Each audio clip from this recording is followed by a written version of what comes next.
In this video, we're going to be reviewing the Nike Air Max 97 to help you with your next shoe purchase. And for those people who already bought the shoes who just watching reviews now. Now starting off with the sizing and the fit, these are a little bit of a tight fit, but there's no problem with going true to size.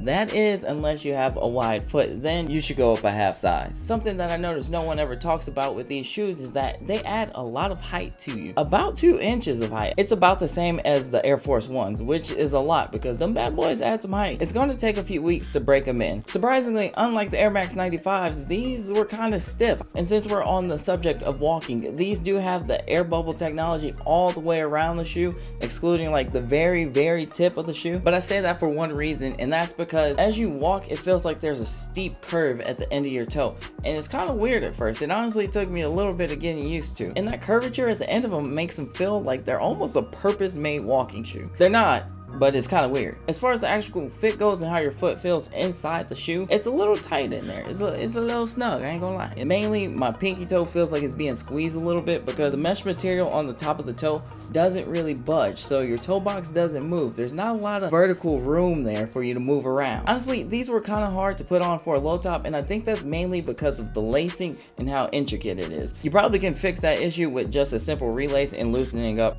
Right.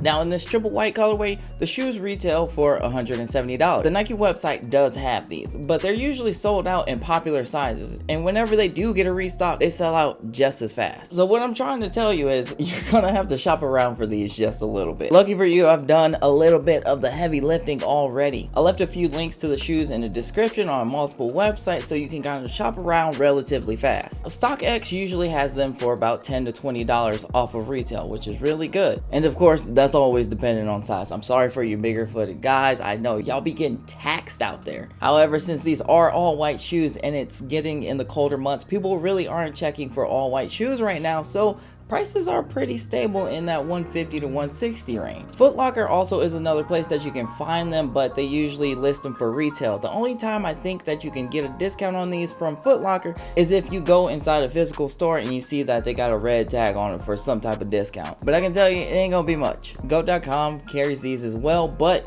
they prices be out of control. You could check just to see. Couldn't be me. For this specific colorway, I wouldn't recommend paying more than over $20 retail, even for those bigger sizes, because this is a continuous release shoe, so they come back in stock throughout the year. So it's not like they're going to be any harder to find now than they are later. Just have some patience and take your time when you're buying them. The Air Max and Air Max 97 is the bubble part, and these are unique because these were the first pair of Air Maxes that got this bubble all the way around.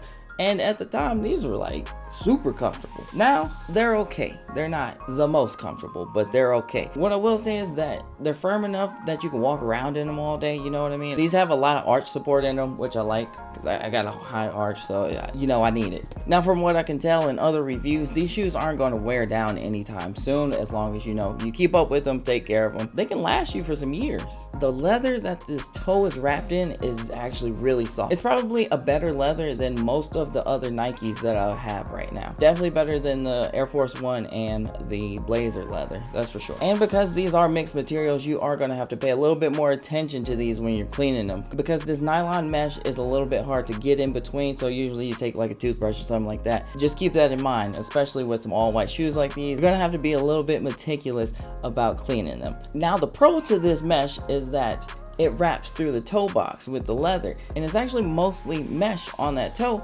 so not as much creasing, which is really good. Anytime you see that mesh toe on any other shoes, just know that creasing won't be that big of a problem. Now, if I had to be real and just give you my personal experience, this is what it's been so far. I wasn't even too sure about these shoes before I got them. I was kind of iffy about the design, but once I put them on my feet, I was like, damn, yeah, I actually love them now. You can probably do light activities in these shoes if you wanted to, but if you're looking for like a running shoe or something like that, look elsewhere, because this is not it. It's a light shoe and you probably could do some running in it, but I don't think that's the purpose of these anymore. They're under casual lifestyle shoes when you go on Nike, so that's what I would probably categorize them as. Now I did get a chance to run around town in these for a while and ain't no complaints. Like I said before, they are a little stiff and they're going to take a little bit longer to break in, but I've been liking them as a shoe so far. The ankle on here is a little stiff. I don't know why. It's just something I figure I should tell you.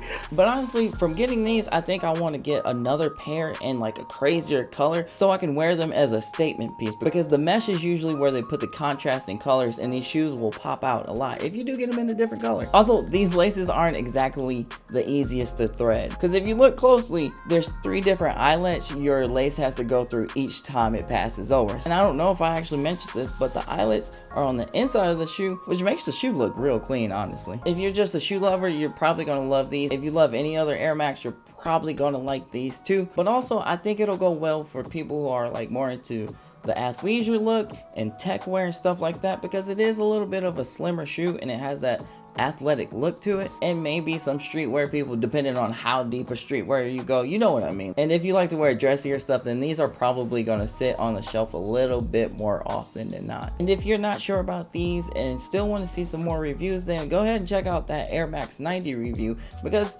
it might hit more boxes for you. And as always, y'all, you know I'll see you in the next one and the next one. If you like hanging out with your boy, go ahead and hit that subscribe button. What do you come to the channel for? Do you come here more for the reviews or the styling videos, or you just like hanging out with your boy? You let me know in the comments. Am I gonna stop doing that? Never.